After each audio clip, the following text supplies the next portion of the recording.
Welcome everyone. Thank you for joining us for today's webinar.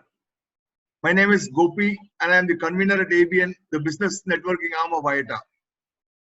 Though this phase of extended lockdowns came with its own share of negatives, we at AABN have tried our best to make it a positive phase by organizing webinars through which you get to interact with experts and update your knowledge on a variety of subjects.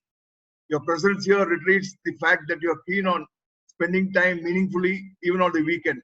We truly appreciate that. As you are all aware, AABN, the business networking arm of IATA, has been engaging you with lively sessions with the objective of helping you hit the refresh button on emerging trends on a range of topics. Today, we are presenting emerging opportunities in housing, infrastructure, and smart cities presented by Mr. V.T. Subramanian. The government has allocated a budget of approximately INR 2 lakh crores to build 100 smart cities in the country. Think tanks, corporates, and various government bodies are putting their heads together to make this initiative a success. While the whole country waits to see this dream become a reality, the question is how close we are to see smart cities. What are the impediments? In this exclusive interactive webinar organized by AABN, our alumni and industry veteran Mr. V.T. Subramanian, a regional head at HUDCO, will bring out factors that will impact this goal. Everybody wants to have everything clean, but the contribution coming from all of us is limited. We always feel bad about it, but what do we really do about it? Then comes the problem around education and healthcare. We can see that in the next 10 to 15 years, we are catching up to the global average and more number of people wishing to have a better life standard, moving towards the cities or maybe having more employment options. Availability of water is another big challenge. If we keep building vertical cities, the problems related to sanitation and water supply will only multiply. The infrastructure we build today should be made keeping in mind the ever-evolving needs of the users. The challenge areas that we see towards building smart cities are transportation, electricity, water, public safety, and environment. How will it finally scale? It's really proud moment for me to introduce to you my friend and contemporary on campus, Mr. V.T. Subramanian. For the boys of the 87 batch, VTS is an old pal. Our days at the hostel and on campus were filled with some tragic comedy moments, which we will continue to cherish for a long time. Being contemporary meant a lot those days when bonding on campus was seen as a lifetime friendship. Our time on the basketball court and the cricket field was filled with laughter that rings in my head even today. As civil engineer of Phenomenal University 1987 batch, V.T. Subramanian is the regional chief HUDCO Mumbai. He has over 3 decades of experience in the infrastructure and housing sectors. VTS has been heading operations of HUDCO in various states and has been associated with funding of several big-ticket funding of marquee infrastructure projects. He joined HUDCO as a trainee very early on in his career and has grown with the company. Presently, he is the head of operations in the state of Maharashtra. He is responsible for turning around the operation of this unit of HUDCO with drastic reduction in the NPA and increase in the loan book. Over the years, he has been on the boards of several companies in the sector. Over the past decade and a half, he has been on the boards of several companies: Bengal Shrishti Infrastructure Limited, Cent Bank Housing Finance Limited, MP Finance Corporation, MP Police Housing and Infrastructure Corporation, and on several government bodies such as Chhattisgarh Housing Board, Madhya Pradesh Housing and Infrastructure Development Board. He has a good understanding of regulatory issues in the lending sector. Earlier, he has been responsible for nurturing the growth of the consultancy division of the company at Tamil Nadu and Pondicherry. A few consultancy assignments: development of Tamil Nadu Tourism Master Plan, development plan with focus on tourism and conservation for Mahabalipuram, master plan for development of Tirunala Temple Town, weaker section housing in Pondicherry, rejuvenation of lakes in and around Pondicherry. Has been on the jury of several design ideas competition, notably the sector plan of CHB at Naya Raipur. He has been a guiding force in the adoption of shear wall technology for construction of police housing in Indore. I'm going to extend my welcome address because I would like BTS to take over from here. Hope you will all have a very engaging and enriching day that's beneficial for the future of your careers and the industry at large. Thank you all. Over to you, VTS. Thank you, Tariq and Gopi, for your introduction. Am I clear? Is it audible? Yes, sweetie, you are. It's clear. Actually, a little bit about HADCO, and that's all I'll speak about HADCO. We are a company in the NBFC sector. We primarily give loans. Our loan book is around 75,000 crores, and we have a market cap of around 7,500 crores. It's a very small company, 700 people across India, and for its size, it's very profitable. We are a kind of a unique India-level World Bank and the institution engaged in housing and infrastructure development. So that's to HADCO. Now I'll just start off my presentation. A little bit about the country. This is our population pyramid. I'm a big believer in fortune being at the bottom of the pyramid, and our country's pyramid is nearly the same. You can see that the male-female ratio is also almost similar, almost equal. We are just 2% of the world landmass. We are 18% of the population. We are expected to be 163 crores by 2050. Our urban population is supposed to touch even 50-50 by 2050. Bombay has 42% slum population. Now, this is the larger environment under which we operate. Now, what do you need to take away from this? What you need to take away is, as far as sex ratio is concerned, nearly all your planning has to be at a, gender has to be a very, very sensitive part of planning. At the planning level, we need to take care of gender sensitization. And this has to apply across everything. There's a very, Government of India subsidy programs. There's a lot of emphasis on legal ownership being between both sexes. Like if you need a housing loan under many programs, housing subsidy under many programs, the title of the land has to be in the name of the husband and the wife. Only then you're eligible. So this kind of sets the stage for, as you go down.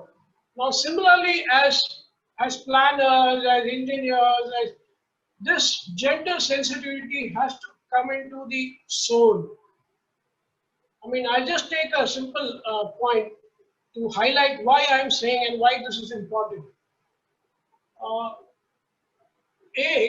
You see, most women in this country don't go to the toilet often outside the house. The reason is very simple. The reason is our public toilet, as it is, even for men it is bad, but for women also it is a big issue, and this leads to a whole lot of UTI issues and all that. And similarly, there has to be, I believe that this would happen. It would take its time. So that is just to make a case of why gender sensitivity is important in planning. Our fortune lies right at this place, below the age of 40, 44. This is where whoever wants to make money can make money, in my opinion. We are all about the, it's only a couple of years or more. Now coming to housing, this is the Government of India estimates. Now most of the data which I present is already in the public domain. It is all published data in the public domain. So if anybody has a different data, you can tell me so. I would be glad to go by that.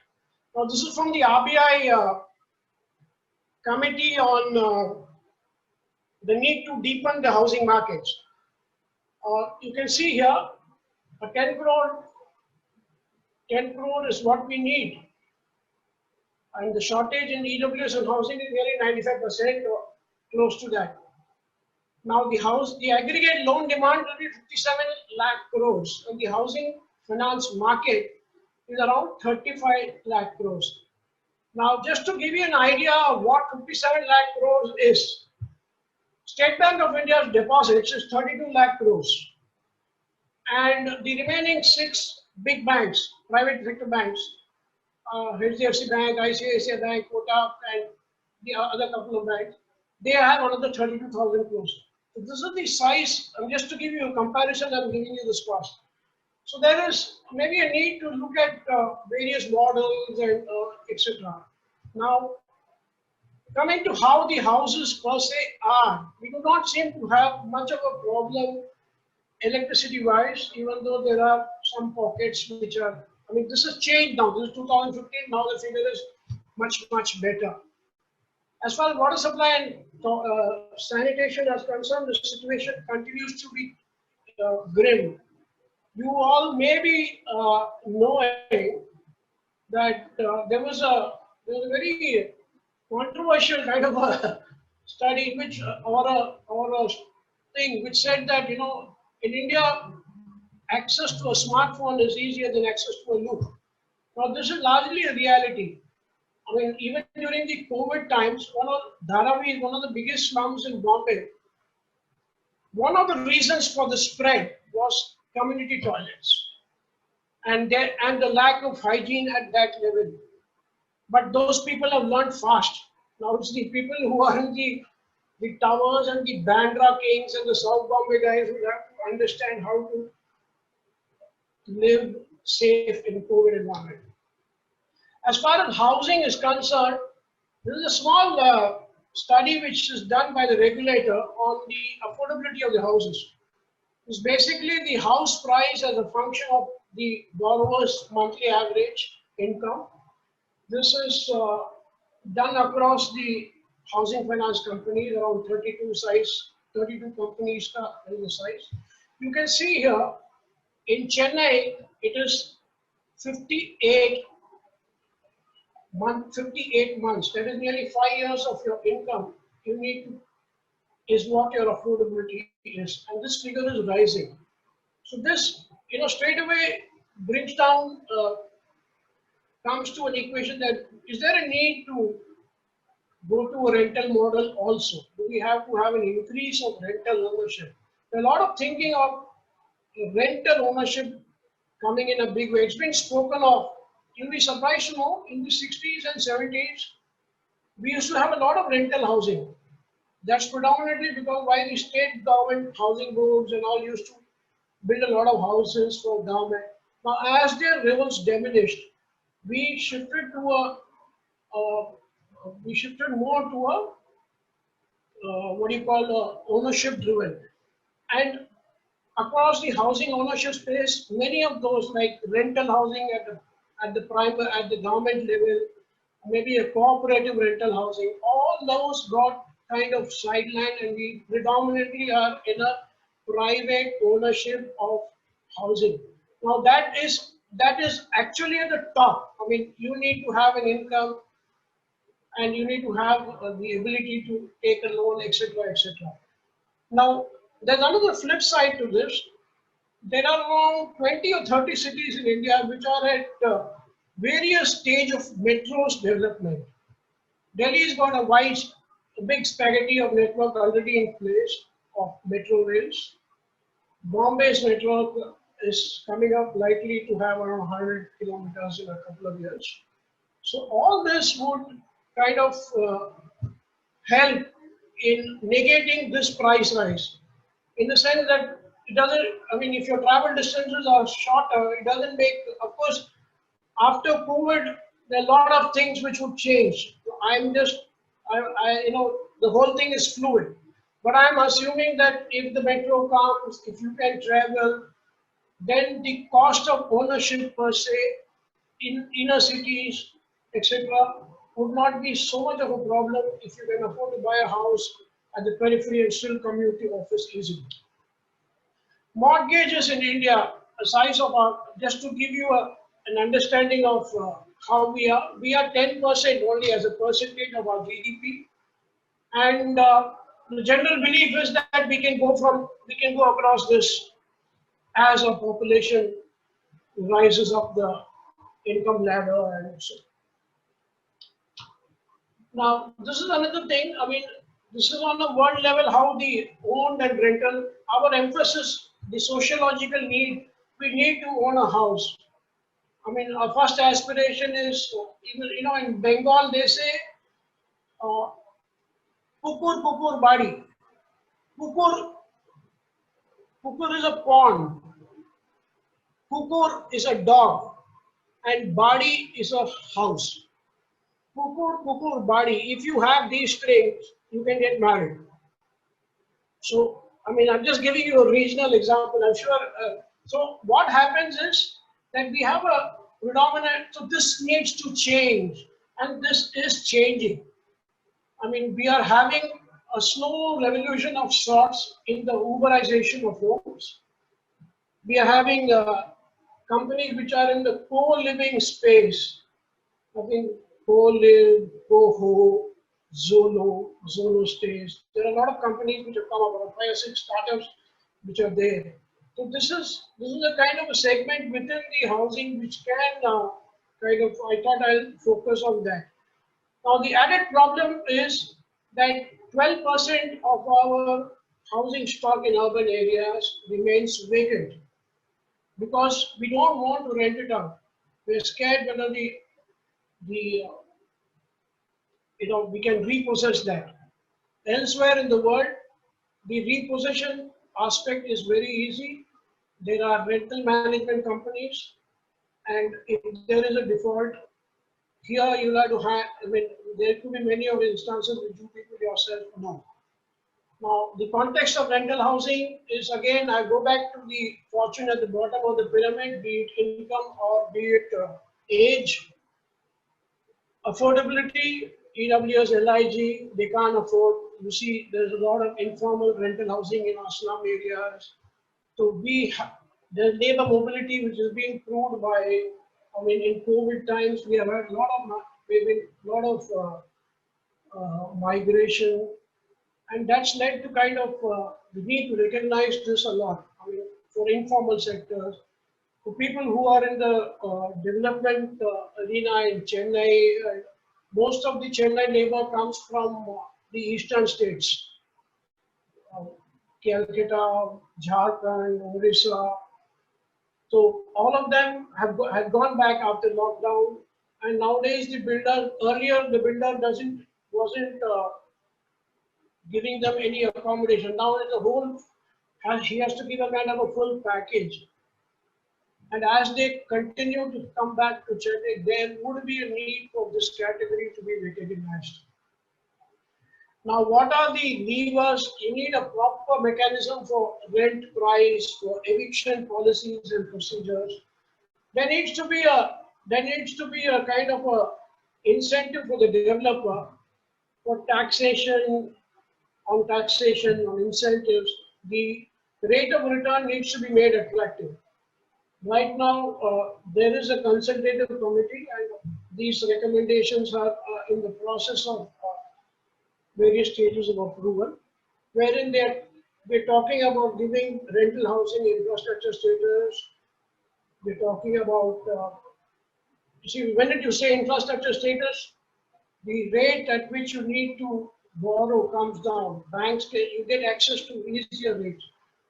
And there's also talk of, captive housing. If you have a factory and you want to employ people at your factory and you want to give them housing, so you can be classified a developer. All these are in various levels of policy formulation. So this should come through is what we think. Now the benefits are a lot. I mean, we don't have to, owning a house is not so much of a big advantage as much as rent is, as long as rental yields improve.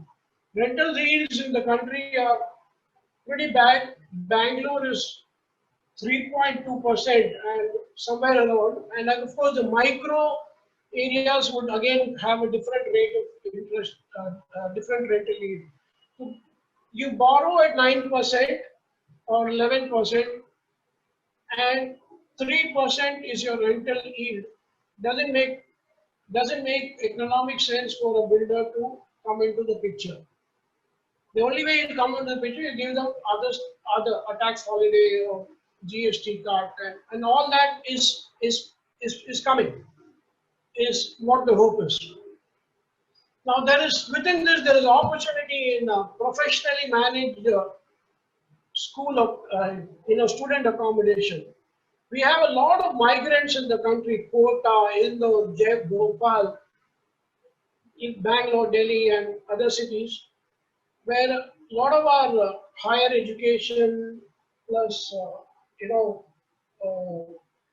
what do you call, higher education institutes, there are around 40,000 of them, and there's a gap of around at least 40,000 beds. Now, again, this will play out how it is. We all know, Maripanaga, Money West, etc. So there is a case for bundling all this together as a professional. There are companies which do this.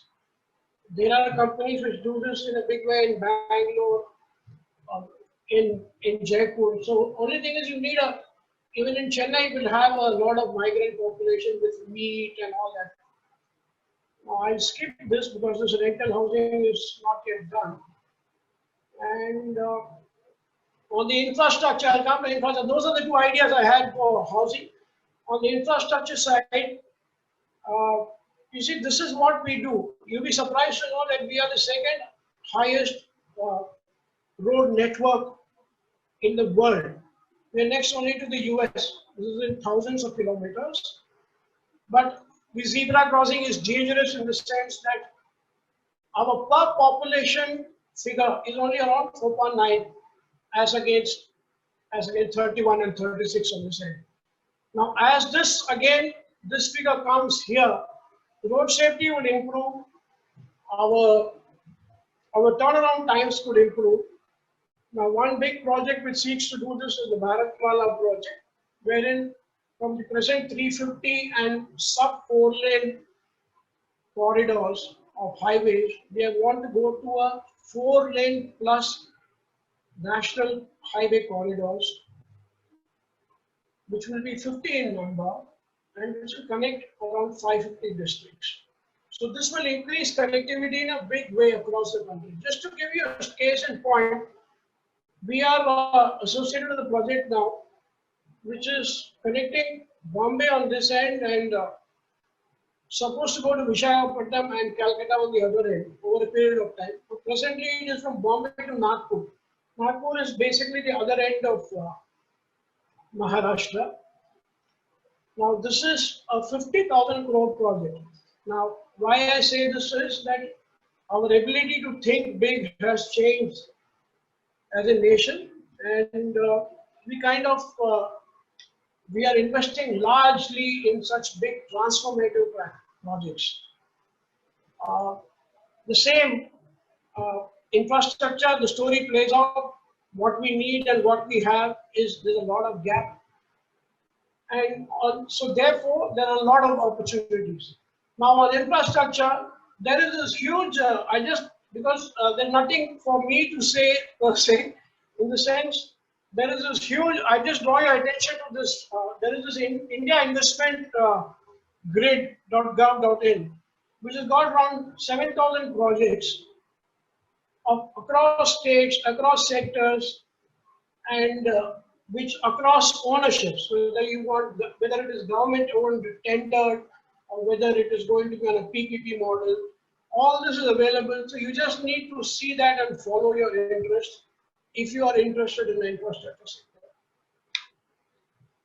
Coming to smart cities. See, a smart city was a need basically to kind of transform our spaces, and a mission was formed so that it could be given a kind of a mission approach, a focused kind of an approach. And there are basically two components, a pan-city approach and an area development. So what happens is, within the area development, you have a redevelopment project which is within the city, re-energizing the area, a retrofitting project where it's an improvement on existing area with planning inputs and water supply and stuff like that, and a greenfield wherein you kind of have a transformative experience at the edge of the town or an extension of the town. The pan city one could interest people who are in other streams, wherein pan city kind of wants to merge all activities and create a single point of, let us say, truth for the city, like traffic issues. I'll just show it to you. I mean, how the whole thing is done. Now, what happens in a smart city is a lot of e-governance issues, citizens engagement, video crime monitoring, uh, public information on waste management. You have waste to energy, waste to compost, wastewater to be treated, recycling of construction and demolition waste, smart metering, leakage reduction, and preventive maintenance on water supply, energy management, the same smart on mobility, parking, traffic, and multimodal. Multimodal is if you shift from a metro to a, if your commute involves shifting from a bus to a train to even a ferry, then all these are kind of connected seamlessly so that with one ticket you go through. And telemedicine, incubation, and skill centers are the other.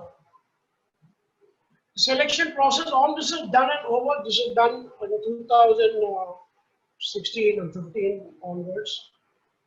100 cities were picked up for smart cities. 99 were selected. This is just to tell you how it was. There were so many rounds which happened, 4 rounds, and this is the kind of investment which is happening in smart cities. 2.05 lakh, 2.04 lakh crores. How is it structured? The predominant landscape financially is government is going to pay 45%. There will be other convergence programs with the government with 21%. This could be an area of interest or public-private partnership of 21%, or debt and loan of 5%. Now, this debt and loan and PPP could easily come here or here. In the sense, as the project pans out, they could come to a situation where debt increases or PPP increases. That could be an opportunity which is project specific. What are the sector-wise investments? I've just detailed out what is there. I mean, there's a big focus on IT, urban transport, area development, economic development, energy, housing. So all these are there in the respective cities. I'm just giving you pointers. So I mean, you can pick it up from the particular lessons page. But what happens in a smart city? What's the opportunity is that today it's 100. Now, if this experiment succeeds, this can very easily be replicated across cities, within the city, etc. Just to tell you some examples of what happens in a smart city. This is what it is. This is for Surat. Surat has got a 3,000 crore cost. This is what the convergence, what the whole makeup of the cost is. These are the projects which I can show you at the bottom of the screen. Water supply conservation, sewage recycling, renewal, smart water, smart parking, economic development, smart solutions, housing, inclusiveness, connectivity, and transportation. Now, the ABD is area-based development, which is one of those three, which I was telling you, greenfield and retrofitting, and etc. What happens is this is a kind of an integrated center. Now, what happens in the center is that all the services, as you can see in the screen, all these services are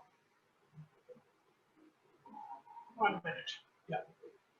All the services are, kind of on a wall.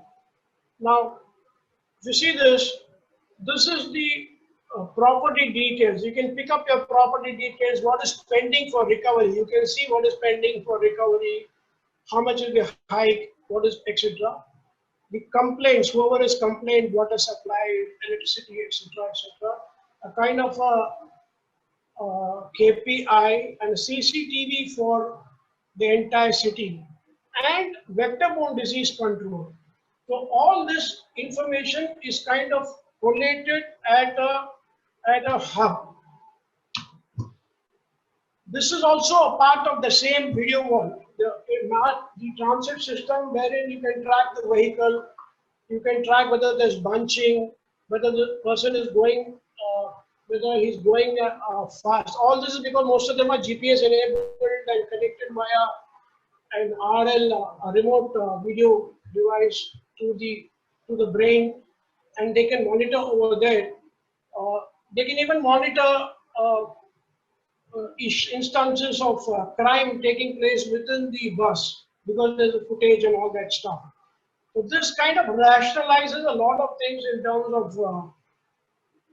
terms of the city transit. Fare collection is kind of automized, a single ticketing kind of mechanism, which is app based. Now all this is coming in the smart city universe. Now this is the area development plan. All this is available online. You can see it. I mean, what is the impact sought to be made within the city? The impact is 16% of the GDP of that city. So it makes a grand story of transformation for the city as such. Now Bhopal, this is my city. So this is the financial funding of Bhopal. What has happened there? The various shares, the PPP models and all that. But rather than this, I'd rather show you what it is. This is the whole thing. You know,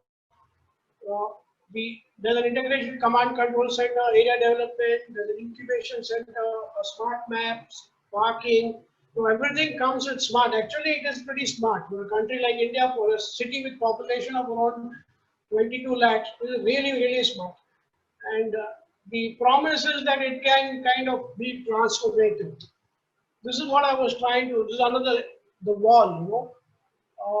You see the transactions which are happening at the city level, what's happening to the various buses, where they are, the status of parking, the solid waste.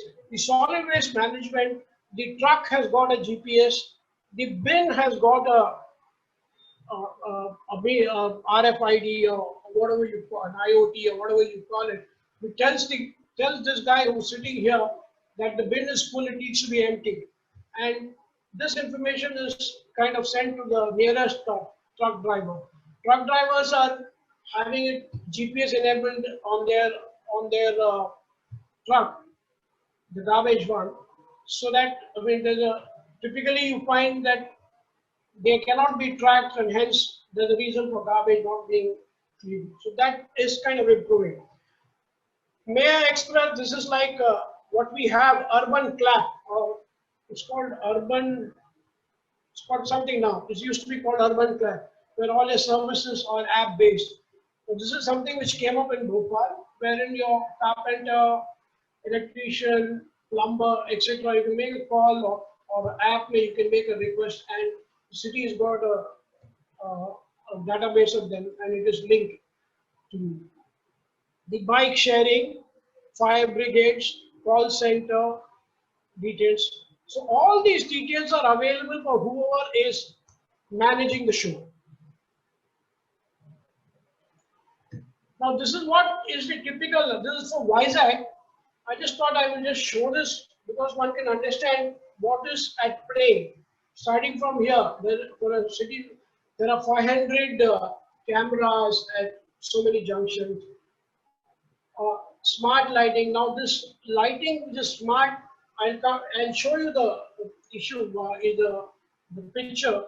The smart lighting basically, you know, is not just street lights. It is our streetscape is basically, you know, very chaotic. A lot of cables all over this place. So this seeks to kind of bring all that together. this could be an opportunity for micro tunneling. In the sense that whatever is going overline, you need to bring it under to the center of the street and take it, and vice versa. So there's a big opportunity of micro tunneling here. Now the smart city, what it does is telecom towers, Wi-Fi's, environmental sensors, display boards, everything is on one single pole, and the street light, of course. So that kind of changes a lot of things. The street becomes free of a lot of things also. Solid waste management, I already indicated to you. There are a lot of public announcements system and variable message displays, so that in times like this it makes a lot of sense. Like you have to evacuate in a natural disaster. A lot of these things come into play. Emergency call boxes at various levels, integrated bus stops. We saw there. All this is governed here. Intelligent traffic systems. A lot of RLVD, remote location video devices with signaling, modern signaling. They pick up a lot of information, and it is enforcement can improve in a way, and discipline comes automatically as a result of that. With our chaotic traffic, is very much needed. Where public, we have integration with the water supply and sewage SCADA. We have a public Wi-Fi at 15 locations. We have environmental sensors. One city is even having a sensor on a particular city stretch for mosquito detection. That was the idea. I wouldn't know whether it is still there. Now the idea was that there's a sensor to detect the activity, insect activity, and you send your vans, the fumigation equipment there. You have a call center. You have a single point billing system for all your property tax, your other notices which come from the corporation, and a lot of opportunities for real-time governance. This is the app. This is the app at the various. Now there's a kind of we have Annamala University has an incubation center, I believe. Now many of the centers, I think Coimbatore is also a smart city, so they also could be having this. So it makes, AABN can think of integration with them also. Or what happens, I will tell you what happens in an incubation center. It's a managed office space. For trainings, advertising and marketing services are there. Trainings. This is all managed. All smart city is managed by an SPV, a special purpose vehicle, which is with the government and which has got equal participation of the central and state government. So it is not government per se. It is an individual company and a lot of freedom on account of that. So this is what happens in the incubation center. Now what happens? All this I can share it. It's available online. It's available online. You can see the smart city website, wherein is a wealth of information. There's information like this on many other cities, and I'm sure that some of this could be of relevance to whoever wants to be in these areas. So this is what an incubation center does. Cloud platforms. I mean, I'm sure a lot of our students who are in the other electronics things will understand this. This is all beyond what I can understand. And what happens? This is a very important thing which has come. See, we are famous. Like for Chennai example, you can think of maybe Border Totem or GP, the area where that Kailangala is there. See, a lot of, and even other areas, there is a lot of illegal activity of construction which goes on. There's a two-storied building, overnight becomes three-storied or extends it. Now, earlier we used to have a human-based approach to find out what are the violations taking place and what is happening. Nowadays, what is happening is cities are going increasingly into this mode, and because of that, what is happening? You cannot debate. If you have changed the use, you have photographic evidence of what you did on 1st of March last year and 1st of April this year. What has happened? I mean, whenever I'm just giving you time frame, so and that is in, I think in the case of Vijayawada, it has increased to more than 25% increase in the property tax collection of the local body. So many of these things are transformative. It is so at one glance you can know what is happening in the city and stuff like that. This is another smarts. This is a bit of an anachronism because if you see this, if you say smart, she should not be here. This is my opinion. I mean, you just take your car and give your cash or punch in your number and you keep going. But it will take some time for this manual intervention to go, especially in small towns. But this is all in place. This is in place for at least a couple of years now, and it's working. Now, this is a bicycle track. It is a construction photograph, so you should not think that it is not being used. And see, what has happened is the road here is a highway which takes you down to Nagpur from Bhopal, Hoshangabad, and all that. And a lot of residential colonies here, a lot of residential colonies on this side. There's absolutely nothing. I mean, a bus has to.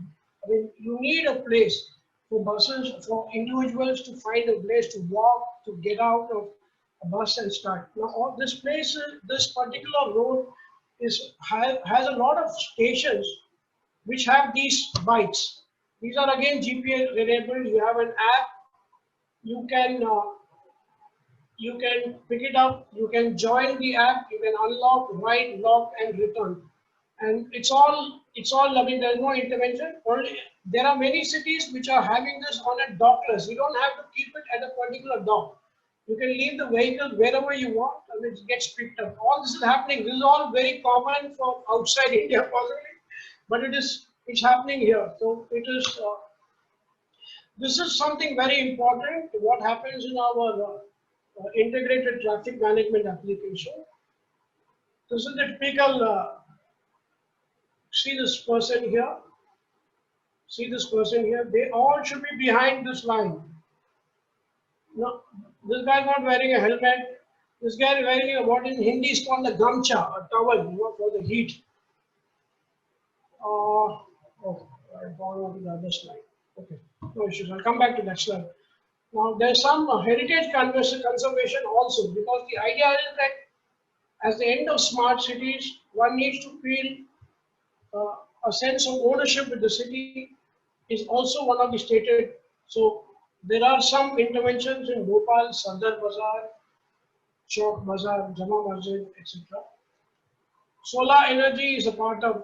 They're doing a lot of work as energy, as biomethanization for a lot of our vegetable waste. The problem with our conversion is because with many of the other conversion models is because we have a lot of organic waste in our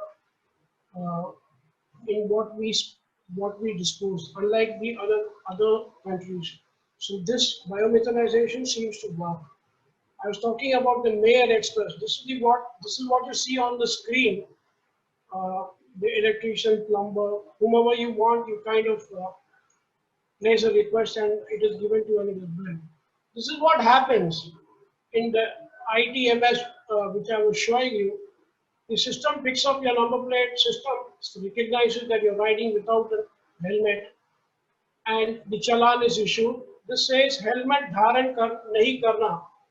Shaman shulk, those 250 rupees. That is helmet not being worn. The fine is 250 rupees. Now this is interested for this is also extended for other areas. Stop this. Actually, see the another thing which I wanted to say. The system is very intelligent. It is also intelligent that you tell the system that particular numbers need not be captured. That particular registration, like I mean a 01 or a 02 need not be captured. So which means that what happens is people who have, otherwise, the system will pick up everyone, Tom and sundry. So therefore, this is also being done. Now coming back to smart city and intelligent street lightings, this is what on the left is what our typical streetscapes looks like. Now this is what it is. This has got a sensor, it's got a display, it's got the basic lighting, and it has got a mobile tower. Now what happens in this, you'll be surprised to know, for a 5-kilometer stretch in Bhopal, 2-kilometer stretch in Bhopal, I'm not sure of this. It was on a reverse auction. The the developer paid Bhopal Municipal Corporation for setting this up. Because the idea is that in the center of the city, a lot of money which can be made from renting out of this space. This is what happens.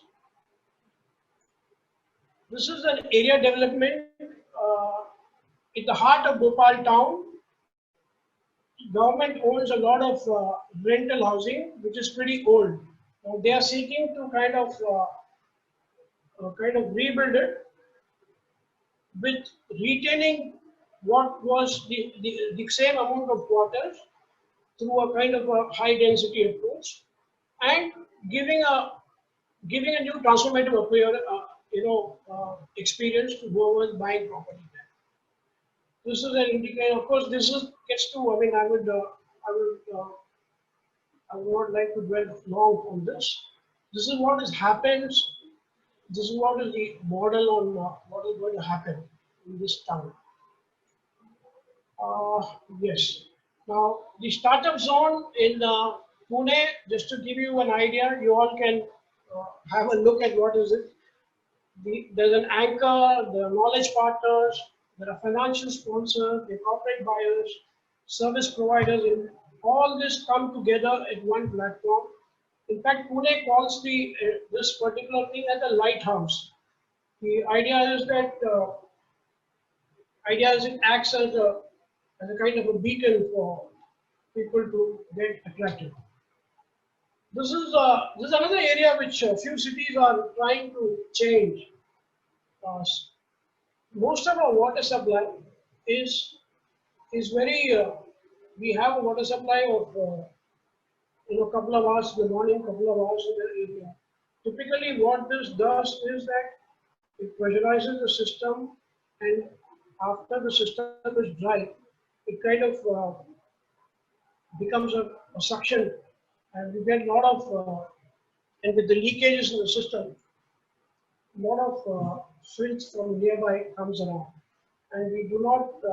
So therefore, 24/7 water supply becomes imperative. Few cities are trying this out on SCADA.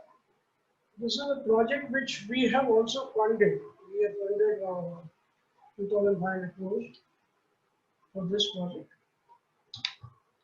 Ahmedabad, what happens in the Ahmedabad city is this is the whole network. What is area development, area-based development? You have retrofitting, you have a smart road, you have multi-level parking. Somebody was asking me about multi-level parking. You have IT connectivity with the citywide VRTS, the citywide GIS. You have a sewage integration with the system, water supply integration of 2 wards. You have in-situ housing rehabilitation. You have safety smart classrooms in cities, in corporation. Whoever has gone to Delhi will be quite surprised with the quality of government schools in Delhi. I mean, one of the few places where government is really invested in education. There's a lot of infrastructure in place which normally you do not associate with government schools. There's the environment, there's a new air quality monitoring and Suffer is an app which comes on your mobile. So there is a link to that to the smart city. So this is the kind of devices which are connected. 32,000 IoTs are connected, and I just wanted to display this because I wanted to, it's not essentially only a civil engineering play here. It is for all and sundry to kind of get into if you have the will and wherewithal. Cameras, you have the, I just thought that this is what it is. This is the amount of IoT devices which are connected, and you have a lot of display boards, Wi-Fi, SCADAs across the city, smart lights, environmental sensors. You have the infrastructure needed for ITMS, cameras, etc., etc. Now, that's all I have to say. I'll be free to take any questions. Thank you. Yeah, thanks, VT, for a detailed presentation. And you had basically covered, to start with, on the housing side, you were mentioning about the gender sensitivity. And you also gave a broad overview of the housing finance size and market in India, the rental ownership, the road infrastructure, smart cities, opportunities, transformative actions, and you also touched upon the incubation center. And interesting aspect is the smart pole that you mentioned. Of course, a lot of technology today is being used, and enabling latest technologies brings about all these actions. We have a few questions to start with. Please. And the first question, of course, is from your own batchmate, Arjun. He has asked, how do you define a smart city? Who's it? I'm sorry, come again. Arjun has asked you a question. How do you basically... Yeah, basically, see, the idea of what smartness is, what they're trying to say, is bringing a lot of enrichment in the experience and usage of resources. And therefore, you, no matter what you do, try to bring in a lot of data and try to assimilate it and make sense out of what you get. Now, for example, if you've seen parking solutions as it exists in cities, it is chaotic. You're basically at the mercy of the person who decides where you park, how you park, and you have to be an expert to get the car out in many places in urban India. So the kind of a smart city, a smart parking, when your areas are demarcated, the system tells you across the city where or wherever you are. Now you have apps which tell you if you're going shopping where you can park your car. And, that is the level of detail which is available. All this is possible because data is there. Now this is, I mean, as a guy who as far as garbage is concerned, for example, even police vans are concerned. You had earlier, you never, even if an issue of crime happens, getting the cop to come, it was a problem because there was an issue of traceability. Now, almost all Thana in charges, their jeeps have GPS, because they also have other devices, and it is possible to tell them, there's a problem here, please do. Now, all this is happening is because of, in a one way it is happening organically, but it is also kind of being accelerated because of what smart cities is bringing in the city scale. Yeah. All right, thank you. The next question is from Ram, who is the CEO. Ram Kumar is the CEO of our incubation center in Annamalai University, and he has joined us today. He has a question: which are the smart city projects in Tamil Nadu and their project planned timelines? See, actually, I have to do homework, to be very honest. It's not my area, in the sense that Tamil Nadu, I think Pondicherry has got you have Pondicherry is a state, of course. You have 5 or 6. E-road has to get joined. But as far as timelines for project specific, you can share me your details. I will send the details to you, because these are all city based, and each of these have a lot of projects. It would be better if you go to the particular city's website and check up what tenders are possibly available and where the status is. It could not be a Sure enough. I think he'll connect with you. And the next question, a few questions from P.S. Prabhakaran. What is the action taken by Tamil Nadu for waste management? Because it's an issue to be focused not only by Tamil Nadu but by every state in India. And he has also touched upon another question which is related to employment, because employment again is a key factor. And yes, he has also been asking about preservation of historical monuments. These are the 3 areas he has asked you his queries. One by one. See, with regard to plastic management,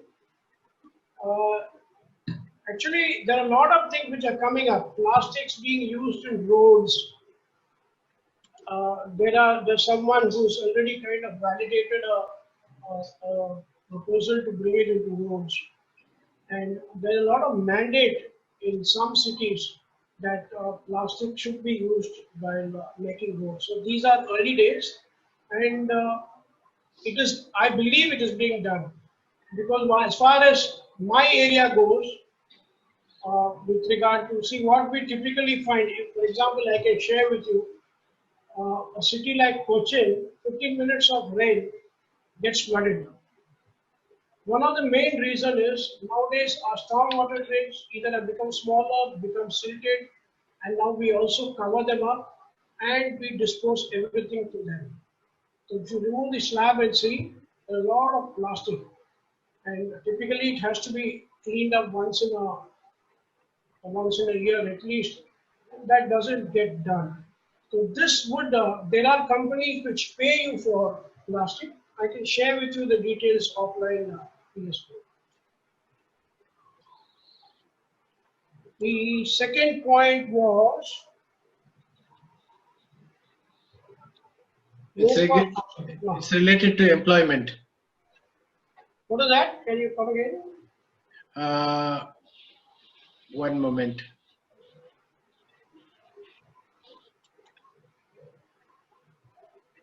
He has asked about the employment opportunities. Present area of concern is employment. Is there any focus on the area for developing entrepreneurship for present younger generation? Actually, as far as smart cities are concerned, I can tell you one thing. When smart cities started, there were a lot of problems with regard to consultants. If you really go across the 99 smart cities, there are a lot of the same players across, being consultants for Nasik, being for Nagpur, for Bhopal, वगैरह, because basically the infrastructure, the ecosystem had not developed.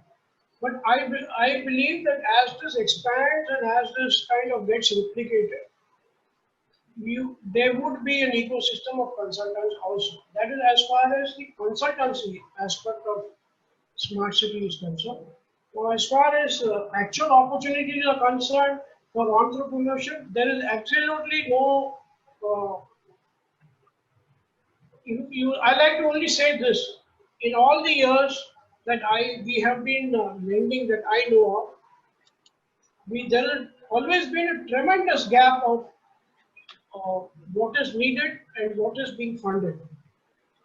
There is always a tremendous need in our country, be it infrastructure, be it housing, whatever and therefore, as a lending institution, we do not have a problem. We can always we can always do to what is our target. But on the other end, there always is a problem. There is a lack of entrepreneurship also is what I feel. So you have the same set of guys. For example, you do not have a big ticket infrastructure company from the south which is listed. Or from any other. There are very few big ticket infrastructure companies. An L&T you can speak of, which has got around I mean, 40% of the affordable housing space in the south of India, and around maybe 3 lakh crores of order book. So we need a lot of that. And I believe that because the way the present thinking is in terms of that will come about. So many of these players, I can tell you, Dilip Bilkon is one. I can talk. JP Group is something which is presently down in the dumps because of the Noida mess. JP Group was basically an assistant engineer with MP Housing Board, executive engineer with MP Housing Board. Dilip Bilkon was a corporation kind of contractor. Now those are 15,000 crore market cap companies, and all this has happened in the last 15, 20 years. So there is scope because there is no bar of opportunity. What I think there's only I'm restricting now. What is the third question? Third question was related to the historical monuments, like how European cities preserve historical monuments. There's a lot of I mean, there's not a structured approach per se. We did a lot of work. Archaeological survey has a lot of work, but they do not have enough budget. You need to spend a lot. You want to discover heritage, bring our heritage back. We have done a lot in Varanasi, in Gaya. We have assisted even this Chennai, that Senate Hall. Senate Hall is a fantastic building. It is crumbling. We gave them a kind of a grant. So there is not.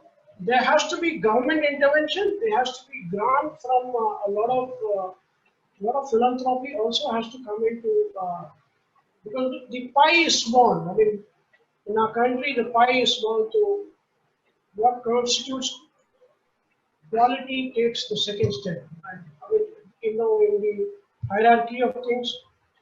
But under smart city, we still are doing. I showed you some in Southern Bhopal. Many cities are, because ultimately these heritage spaces also are the soul of the city.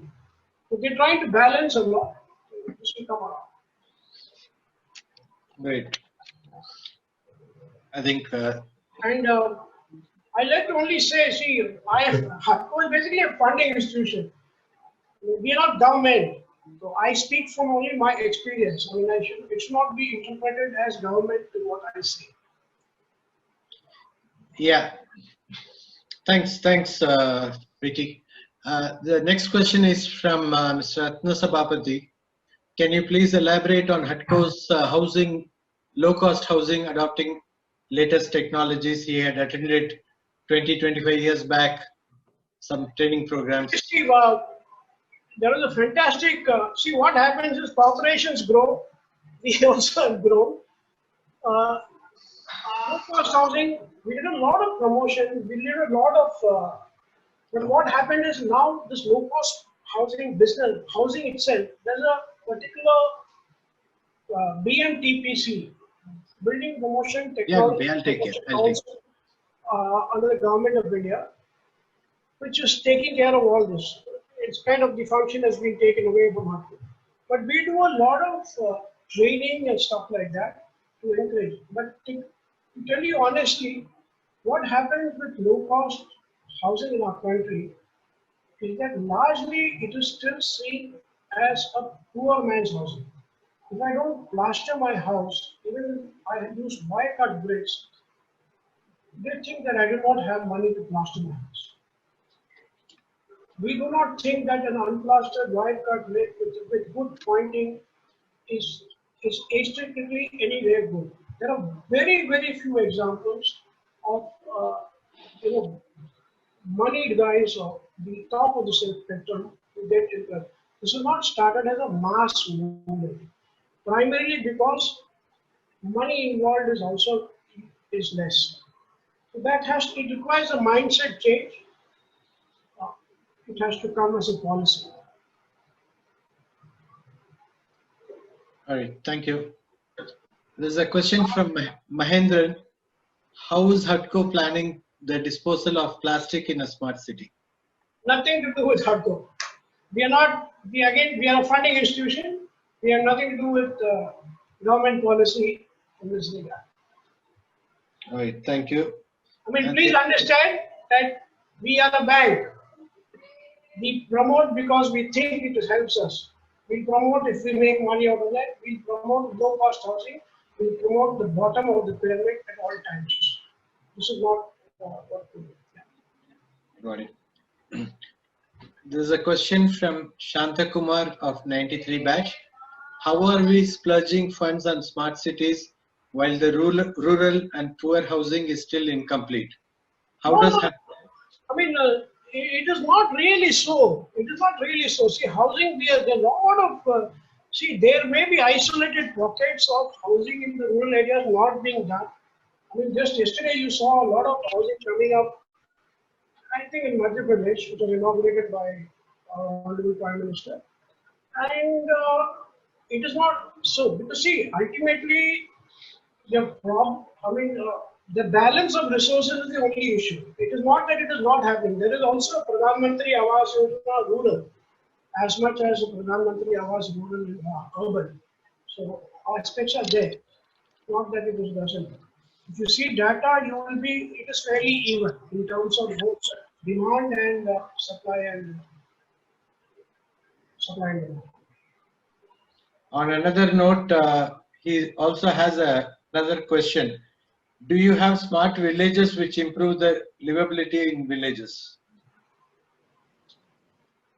Not that I know of. There are isolated instances of people who do it to promote rural housing in a big way, like link it with farming and etc. But it is not done as a policy. Right. There's a question from Bharati in Abu Dhabi. Any investment opportunity for private, public? Lots. Go to that website which I told you. Please go to that website. India investment. Share karna na.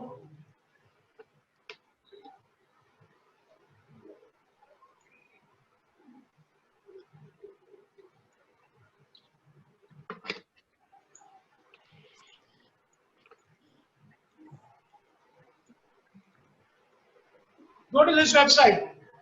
You can register yourself. It's all come about. There are nearly 115 lakh crores of investment, which is 15 lakh trillion, 1.5 or 115 trillion investment which are there. So it should not be a problem at all. I mean, you'll find something which you can buy. India investment grid.gov.in. It was inaugurated sometime in June, and a lot of information you have on that. See, infrastructure is basically done by government bodies. There is no privates as such. Basically, it's all farmed out from the government, be it PPP, be it a contractor type of stuff. So therefore, government website is the best source. Kindly see that. Sure. The next question is from Nagaraj of 87 batch civil. Is it worth investing in private housing, buying houses for investment in smart cities in this high interest rate regime?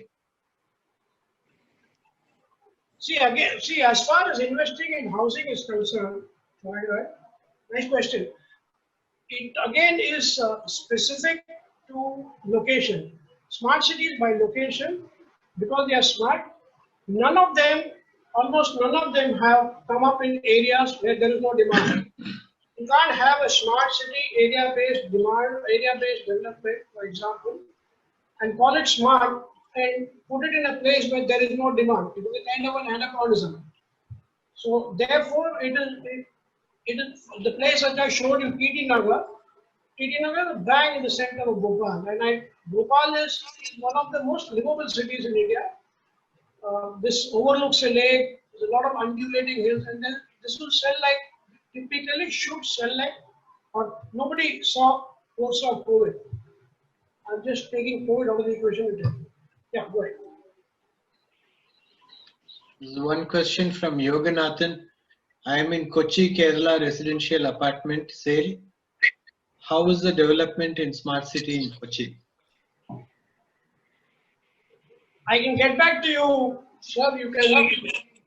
I need to get back to my local man, my colleague in Kerala, and I get back to you. Gopi can give you my number. I can, because I look at only Maharashtra. I'm trying to give you a country picture. Specifics I may not know, but I'll tell you definitely. Give me a couple of days. I'll ask her and let you know. Thank you. There's a question from AK from Singapore. How is the rate of return from infrastructure in India? Most of PPP operates on a model that you get an IRR of 13.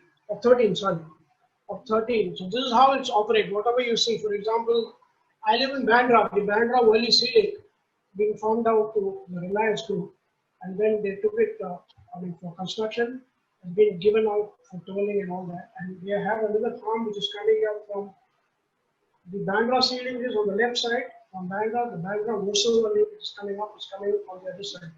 Now all this is coming at 13% is what they're giving in terms of the toll. So if your real rates are 9-11% in India, it makes a little sense. Okay. A lot of questions that are being asked today. A question from Trai Sri Ramadesigan. As NBFC sector is doing so bad with very high NPA and bad practices, how do you see HUDCO's prospects? NBFC? Yeah, see, NBFCs traditionally have had a problem. I will tell you what the problem is. The problem is that you lend long, you borrow short. So there's always an ALM, an asset liability mismatch. Many companies address this by having shorter buckets of liabilities and almost zero inventory. Your point is correct. Long-term infrastructure finance is a problem because most of these projects, sewage and sewage, water supply, sewage, for example, is not remunerative at all. The government has to do it. And water supply is also on similar lines. You can't hope to make money from water supply at Indian rates. You can only, at best, make money on your O&M. You can get back your O&M. So it makes sense for government to be there. So therefore, what happens? A lot of infrastructure is done primarily by government. As far as we are concerned, much of our big ticket money goes directly to government. As I told you in the beginning, we are like a local level World Bank or ADB or something like that. So a lot of it is sovereign guarantees. We have not had a problem at all. We have not paid dividend for 50 years. We always paid dividend. We always been profitable. So as far as if you're talking about the ones which have gone bad, those are because they try to get around regulation. And you get hurt. You try to go. Yeah, go ahead. Yeah, thanks, Vicky. Next question is from Mr. Saravana Perumal. Are you financing private builders for low-cost housing? We are financing affordable housing on depends on the project. Okay. But I tell you, as far as housing is concerned, nowadays the opportunities are humongous because you have a lot of retail players, housing finance. There are 99 HFCs come into the sector. There are a lot of banks lending. There's a lot of focus on CLSS. I mean, Pradhan Mantri Awas Yojana, credit linked subsidy support. So because of that, finance per se is not a problem. So you only have to build, is what I think. Okay. Thanks. The next one is from Velayudam. Is HUDCO involved in selection process of project management consultants where HUDCO is an investor? See, we are not an investor. We give loans. So There are hardly any projects in which we have equity participation. We predominantly have only loans. Now, as far as and therefore, as a loaning entity, we do not have a say in that. We do have a space where our exposure is large on the boards of the companies where we have given money, and that gives us a certain leverage there to that extent only, and not beyond that. So we are not active participants in the. We're not micromanaging, so to speak. Okay. The next question is from Arivu Raja. Arivu Raja happens to be our Pondicherry chapter ABN coordinator. He's into a lot of survey solutions where they deploy drones for taking the coordinates. So he's asking, are there survey opportunities for smart cities using DGPS drone as a total solution? 1 minute, just 1 minute. I want to show you something, Velayudan.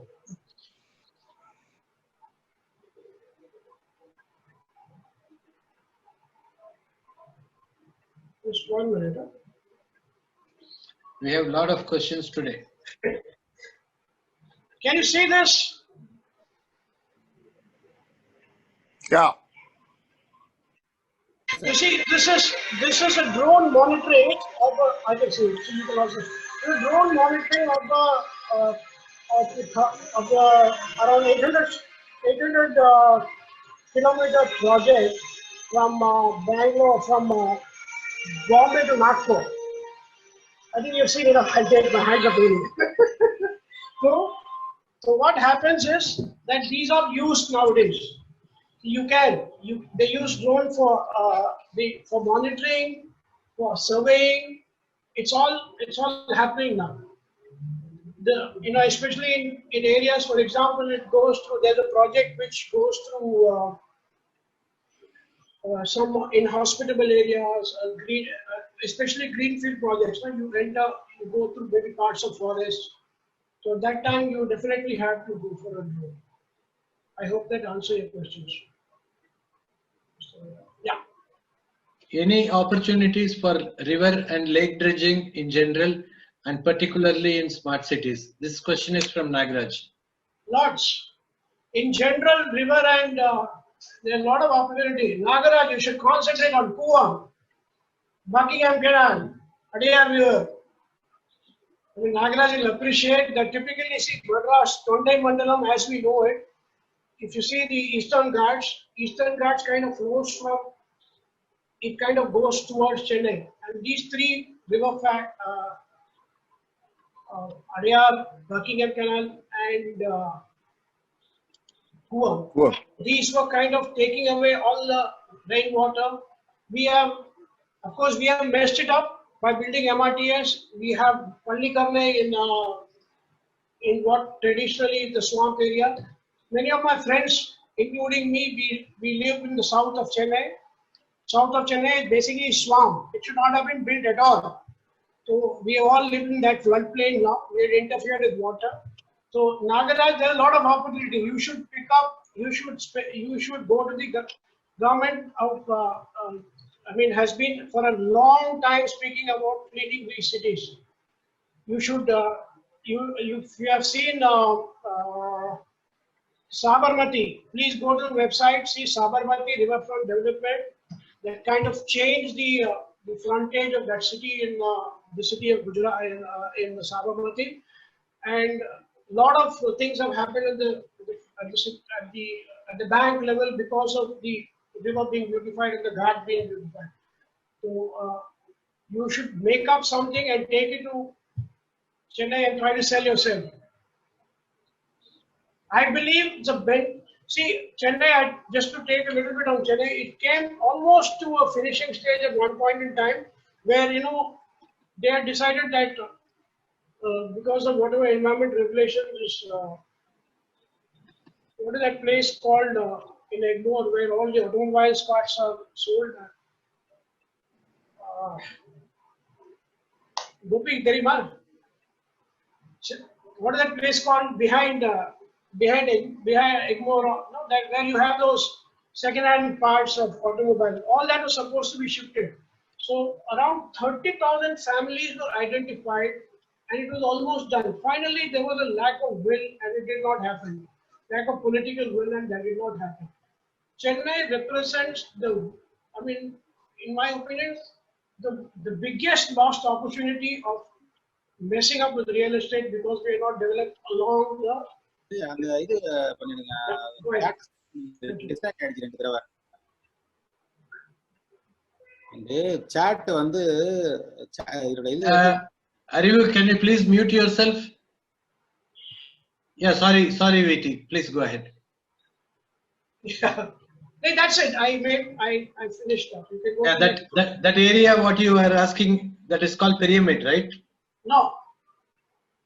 Okay. Behind where the automobile parts are sold. Yeah. Chindadripet.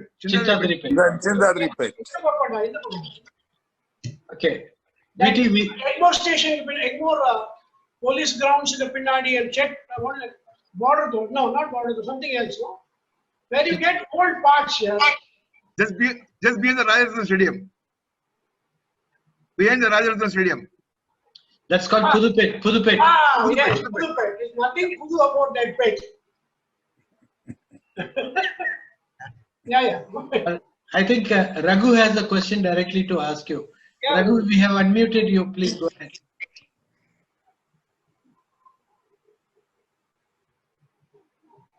Raghu, unmute yourself. Yeah, it is unmuted, Gopi. Okay. So mute again. Just unmute him, no? Yeah, unmute him. He's not there. Nagaraj, if you are listening, there's another thing which I had to add. I thought I'll tell you that. See, in the Chennai case, Nagaraj, are you there? I think I'll tell him offline. Yeah, he's, I think, on mute. Yeah. Go ahead, Raghu.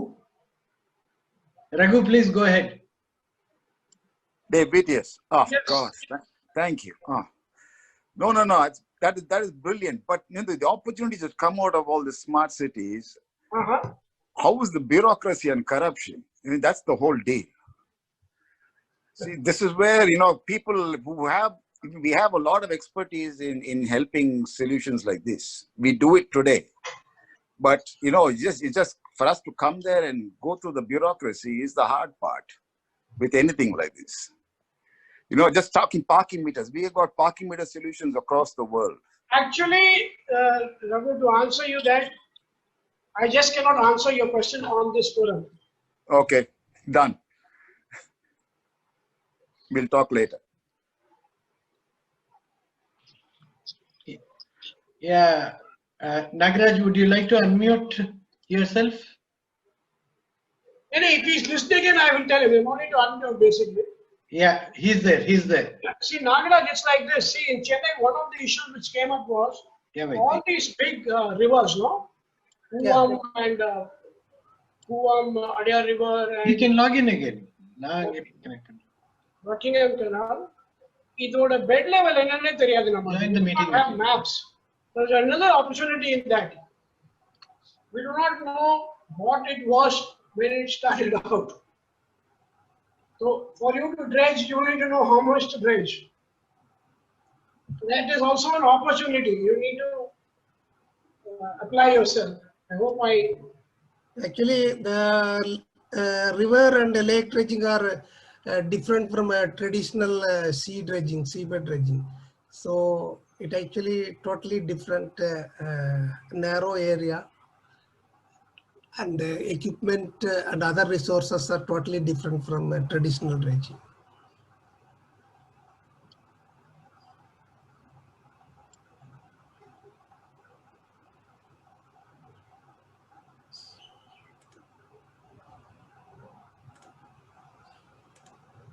Can you hear me, Viti? Viti, can you hear him? Yeah, I heard him. Thank you. Yeah. Thank you. Yeah, there are a lot of positive feedback and thanksgiving coming from several members. If I have missed anybody's question, There's one question from Paul Sebastian. Yeah, please go ahead, Paul.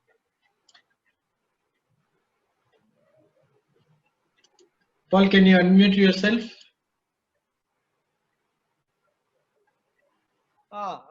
VTS. VT, can you hear me? Yeah. Yeah, I can. Hi. Yeah, hi. Yeah. Yeah, it's really good initiatives which you're doing, right? Yeah.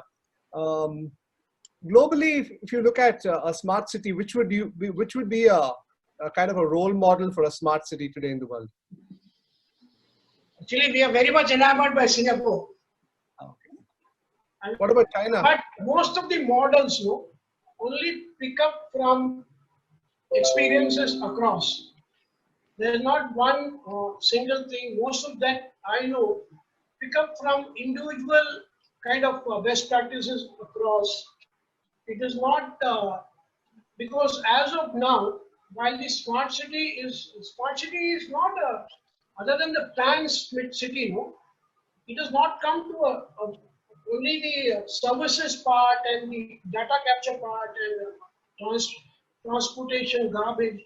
These few sectors have come onto one platform, but the entire experience hasn't come into that. So that is actually it is a scenario which is unfolding as even now, is what I think. Okay, thank you. Thank you. There is one more question from Pratap of 2001 batch. I am a sustainable bedding manufacturer. Very soon synthetic mattresses will become an environment nuisance as they are not biodegradable. Is there anything planned for tackling this issue in promotion of sustainable bedding solutions? Pratap is a fantastic opportunity because you see bedding, what is nowadays co-living is becoming a big thing. Co-living is I can give you some hints. The websites like Go Home, COHO, Zoho, Zolo or Zoho, Go Hive.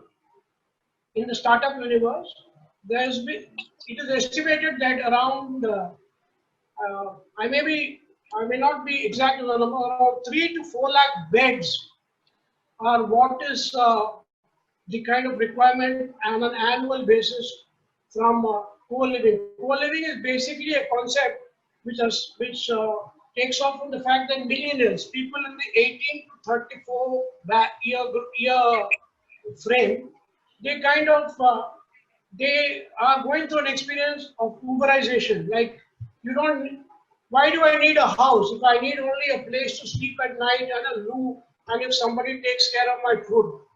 Why do I need a house? I mean, we can think of the house later. So, for example, a single occupancy in a fully furnished flat, if you say it costs around 9 or 10,000 per person, in a co-living kind of environment where much of your other activity other than sleeping and going to the loo is non-private in a way of speaking, is only around 12 to 13,000, which is eminently, these models are available. It's available in Chennai, it's available in Bombay, and whichever city you are from, also it should be available. So you should think of linking up with them. Thank you. Thanks, Viti. I think we are done with all the questions. If anybody has a question anymore, you can unmute yourself and ask him directly. And Mr. Vishwanath, are you there? Vichu? Hi, VTS. Hi, Mr. Hi, Vishwanath. Hey, I still open for questions. This is Ranga from 87 batch. I'm sorry? Ranga, PK Rangarajan. Hi, Ranga. Yeah. So, is there a push to make single-family homes, multi-family homes, to increase housing for low-income? Is there a push to? Yeah, to convert. Can you repeat what you said? So I was asking, because of housing being very hard to get, is there a push by HUDCO and to convert single-family homes to No, multi? actually, Ranga, I will answer this question socially. I will not answer this question. See, we basically are moving away from a joint on one level. We are moving from a joint to a nuclear family across the spectrum. There are a few few places in India regionally which believe in the concept of joint family homes. Rajasthan, for example, a lot of Marwadis and a lot of Jats believe it's more of a social issue. But coming to your issue, it is not, in my opinion, it is not so. Well, HUDCO has nothing to do with the phenomenon in either way. What is happening is, you see what happens if you see your own house. You live in a 1,000 square feet house.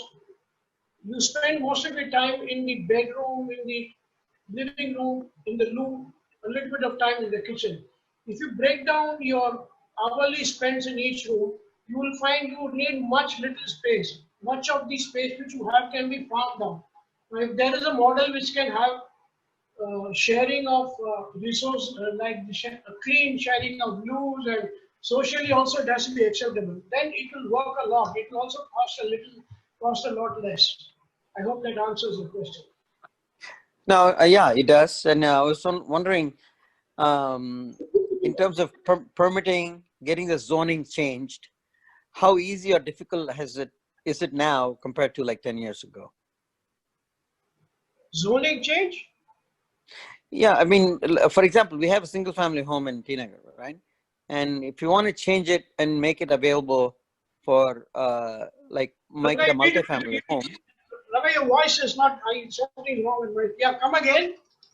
Yeah, I was just giving an example of someone having a single family home and wants to participate in the densification or, converting it into a multi-family home.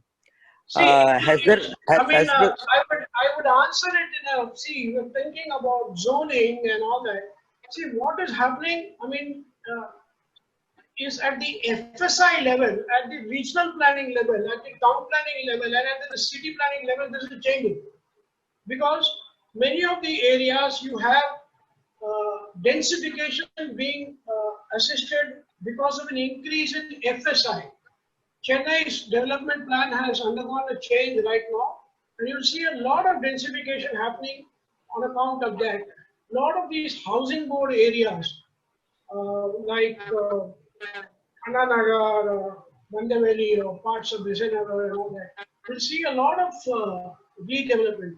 So that the answer to your question lies, therefore, where there were 5 or 6 flats, there will be 16 flats now. With that kind of densification that is the way to look at the problem if you think it is a problem, not in terms of pushing people into that is not happening. Actually, multi-family as a policy is not happening. Because if you compare to Bombay had these 10-story, 15-story buildings even back in the 80s, right? And you don't see those kind of residential. Come again? In Bombay, even back in the 80s, there used to be 10-story buildings, 15-story buildings. And in Chennai, you hardly ever find those tall buildings, and therefore that will happen now with the current DCR. The current development control plans, you will see the Chennai's landscape changing. And please also see, another thing is Chennai did not have TDRs for a long time. What is known as a transferable development right. I can trade the rights of my plot. Right. Which is why Bombay you have, and if you ask me, it is not a good thing. If you ask me personally, it is not a good thing. Because see, Bombay is a very peculiar example. Bombay, 40% of Bombay is slums. Around, you see Marine Drive. Marine Drive is a fantastic, Marine Drive, Malabar Hill. There are around I mean, a lot of houses, you will be very, very surprised to know, which are called as collector lands. Collector lands are lands which are vested with the state government, and you live there and you have pay a rent of 8 rupees per year for 99 years. Imagine having a house on Marine Drive where you pay 8 rupees rent per year. So lot of that is linked to the congestion you see in Bombay is linked to that. A lot of lopsided issues. I hope I answered you. Yeah, thanks, sweetie.